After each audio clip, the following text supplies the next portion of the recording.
Good morning or afternoon. This is Master Mimic, and I thought I'd take a little bit of time to kind of sit down and discuss a little bit about, Vandre Sul. The premiere is on the horizon as the ooky spooky skeleton holiday of Halloween looms ever so darkly on the horizon. And I just kind of wanted to go through some of the cast of characters. I'm going to do, you know, everything in my power to avoid spoilers, so spoiler free, so no one has to really worry. I just wanted to kind of talk about different characters from the show, kind of talk a little bit about my inspiration for this show and and everything going on in it, and just kind of really have some fun. Because I'll say this, I mentioned it once and during my updates video, but Vandre Sul really is a passion project. This was something I've been wanting to do for literal years, and so I was so excited to be able to actually just jump into it, and I was blessed with one hell of an amazing cast of characters and amazing voice actors to fill them. So it makes it sound like I blessed myself with characters. Y'all know what I mean. But anyway, so yeah, I just wanted to kind of talk about. Let's just kind of jump into it and go with the whole backstory behind it.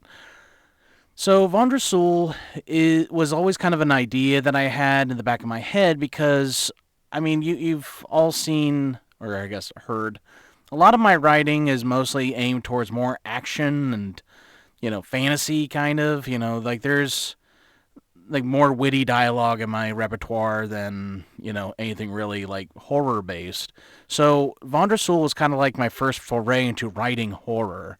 But I wanted to kind of do something a little bit different. I wanted to base it in a fantasy setting because I really don't see a lot of like horror stories that take place strictly in a fantasy world, and so that was a kind of a challenge for me. But thankfully, I had a setting from my Pathfinder campaign that I could use, Bjortar.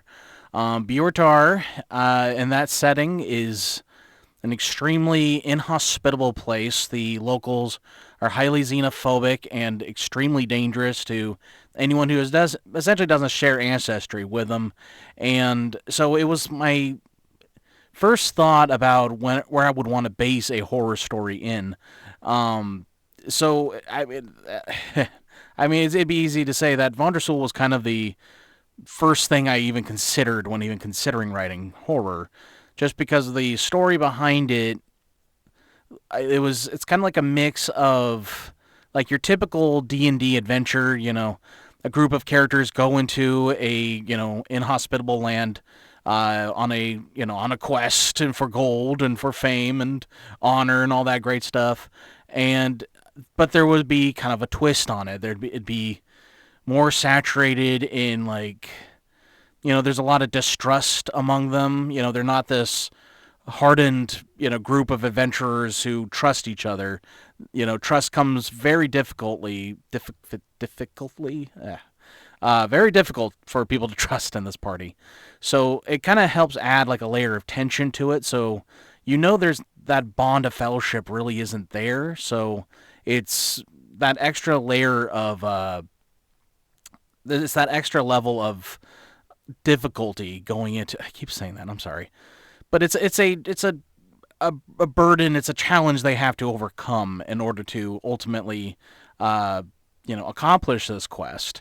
But at the same time, I wanted to explore the concept that the very nature of Vandre Sul is basically just the unknown.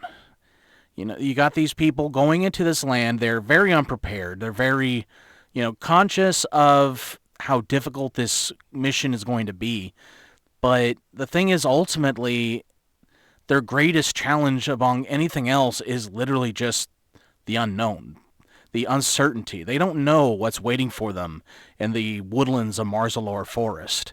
All they know is there's something in there they need to defeat. There's something in there that they need to, you know, there's a task they need to accomplish so that they can finally go home and get a reward for it. That was something also that I really liked the idea of, is that although not every single person has the same motivations, um, it is essentially the people who go into this. Not everybody is doing so for the sake of honor or for the sake of doing, working for the greater good. It's essentially money, And in a lot of shows and a lot of movies that I've seen, it's usually just the greedy that get punished. It's kind of like that trope where, I mean, the greedy get punished while the people who are more well-meaning, the generally nice people, the folks that go out of their way to be kind, or the people who go out of their way to do something just because it's the right thing to do, typically get rewarded. And I kind of wanted to level the playing field here, so it makes the entire story, it makes the entire stakes very unpredictable, and I knew that would kind of help add to the tension when writing the script. Um, so first, I wanted to I'm not going to really talk about like the nature of Vandre Sul or the Vandre Sul. I would rather that just, sit there for a bit. I want that to be a mystery still. However, I do want to talk about the party of adventurers because although they're not strictly based, like they're not directly inspired by actual Pathfinder characters like Misfits of Dawnwood are. Sorry, Misfits of Dawnwood are. I'm sorry for the English majors out there. Um, but they do have their ties. So first there's Hamilcar Longshadow, a elf fighter, and essentially he's the guy that a lot of people could easily just say that he is simply the protagonist, but he's the adventurer who has the kind of the troubled past, but not in any way like it's not that oh my village was destroyed and I want revenge. So he's not an edge lord or anything like that, but he does have a sense of duty. And I know that just about everybody has had a person play in the party that way. But mostly Hamilcar is kind of how I would imagine, like a lot of people who are beginning their adventures into D&D, Pathfinder, or just tabletop RPGs in general. They might actually make a character very similar to Hamilcar, someone who has a strong sense of, strong code of honor kind of thing, a code of conduct that they don't want to break. However, they're also a fighter, which is an easy, class to, run with. And for some reason, I always found in my personal experience, whenever I would play with someone who's relatively new to the game, they always typically gravitate towards half-elves and elves. So that was mainly the reason why I decided to make Hamilcar into a wood elf. Um, Core Goldmug is the cleric of the party. And he's very much the good-natured, kind of the warm, almost like everyone's favorite uncle kind of thing. He has well, he's the one who brings the drinks. He's the one who, hey, let's all get together and, kind of share a story with each other, or let's relax and just kind of get to know each other. He's the one he's very much kind of like the moral center of the group. He's the one that isn't there for gold. He's there because there's something going on in Bjortar, something that's not right, and he needs to, fix that. There's a wrong there that he needs to make right. And so he's very warm to everyone. He's essentially this nice crackling, hearth in the nice toasty inn room, waiting for the adventurer when they, come back from a hard day's work. He's the exact kind of person that any adventurer party would want, to kind of, lift the spirits in more ways than one. And then Eris Catius, she is a blood ranger and a orc blood ranger, I should say. So she was very much a character I wanted to make against type, because we get a lot of orc type characters in like basically any form of media. Sorry. I'll even go so far as to say that the only form of media that I've seen that goes against the norm when it comes to the big brutish orc bandit or marauder types, I've only ever really seen something different in Critical Role with Dr. Dranzel, but that's That's an exception rather than the norm. So I kind of wanted to, jump on that a little bit too, where Eris is a ranger, so she doesn't rely so much on brute force and, tapping into her inner rage to get the job done. She's, calculating. She's quick. She uses a bow. She, is aware, like she's perceptive of her environment and things like that. However, she's also not the same on the like moral department as say Core is. She very much wants to get something out of this. Something she can hold, something that she can, hold close and fill her pockets with, and make, her the carry limit of her pack that much a little heavier. I mean, so she is then accompanied by Mina Twig, who is also my kind of like me trying to go against type again, because Mina is a goblin, but she is a goblin rogue. So I used to play a goblin rogue. Actually, during one of Juan's games way back in the day, his name was Scritchin, and he was this little ball of chaos. He was a menace. He would constantly plan to, thwart, to thwart his enemies in the most malicious ways possible. And yes, he was chaotic in every single way, and I loved him. I loved playing as him. I made Mina literally to be the antithesis to Scritchin. So while Scritchin would easily slit the throat of someone if it meant getting something that he wanted, Mina not so much. Mina is also religious, which is something I really don't see a lot for rogues. Most of the time I see rogue characters, they'll have characters of, who are pious to, the goddess of shadow or the god of lies and secrets, that kind of thing. But not her. I mean, her goddess is literally called, I think it's the Mistress of Whispers. But she doesn't go about her days trying to basically one-up people. She tries to generally do good for the most part. So she's a lot bubblier than you would see a lot of goblins. And I really loved writing for her. And then you get Zoshrel of Cast. Zoshrel is, by the book standards, he is a Kasatha, which in Pathfinder, they are humanoids with 4 arms that I believe they are mostly native to arid deserts. If I'm misremembering that, that's just because that's how we adapted them in our setting. Except in the Pathfinder books, Kasatha look very alien. They're actually, I believe they are based off of, the creatures from, what is it called? The John something of Mars. Goodness. Can't believe I'm blanking on this, but whatever. It's gonna come to me later tonight. Just watch. But John Carter of Mars. There you go. So they're based off of that alien race, but in our setting, Kasatha are largely indiscernible from humans. The only difference is Kasatha have 4 arms. It's an easy way to interpret them. It's an easy way to give them a little bit more leeway in there, and also to differentiate them more from the book. So Zoshrel is, the way I always imagine Zoshrel is he's the that guy character. He's the one who purposely tries to antagonize other characters. He's the one who will try to sabotage campaigns.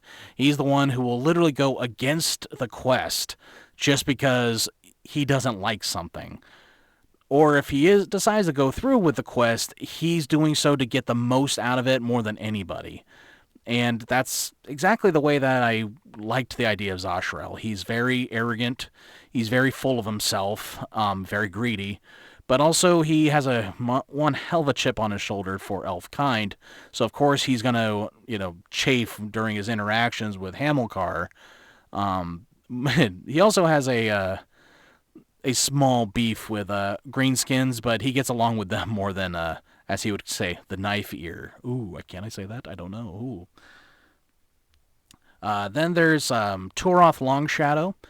Turoth appears in a flashback sequence, and he is... I'm not going to really talk much about Turoth, because he is easily one of my favorite all-time NPCs. I just want to say real quick, Justin Wyatt, it was a real pleasure to work with you in bringing this character to life. Literally just kind of seeing him mold from this image in my head to being able to hear him, to be able to like interpret him is just absolutely amazing. I very much appreciate it. You know what?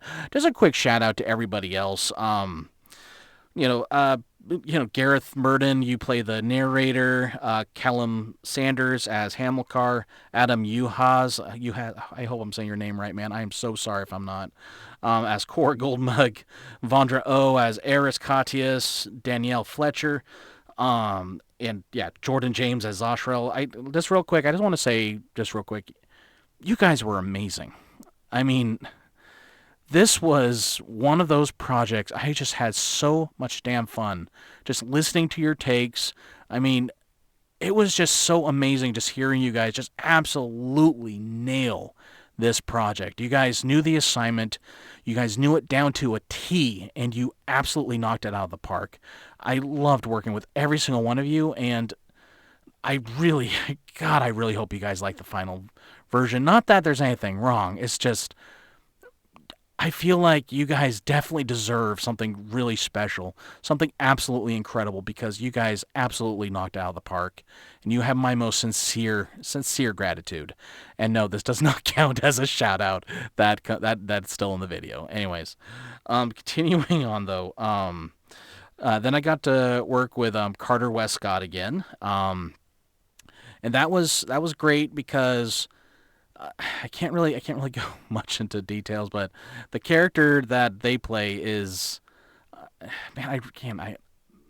I'm so sorry, Carter. I can't talk about the character that much because it's kind of a spoiler, but it was a lot of fun to be able to work with you again. I mean, it was just I know it's been a while since our last project, so again, another shout out to you. Wink, wink, smile, everything. But I think the greatest joy I got from this is being able to work with my buddy Juan. Because Vandre Sul was also something that he really loved. When I came up with the very idea of this, I did have to pitch it to him because he's as much a part of Vandre Sul as well. I think he's actually I would say he's very much more a part of Vandre Sul than I am.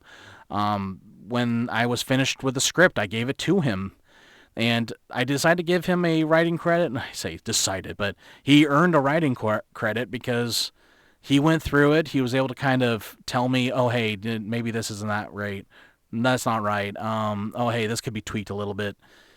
He was kind of like my editor in this way, but also he was kind of like my fact checker. Fact checker. There you go. Being able to kind of let me know like what didn't make sense, what didn't stay true to certain elements in the story. So being able to like really work with him was really really fun. And Juan, buddy, we got to work more on stuff together because this was incredible.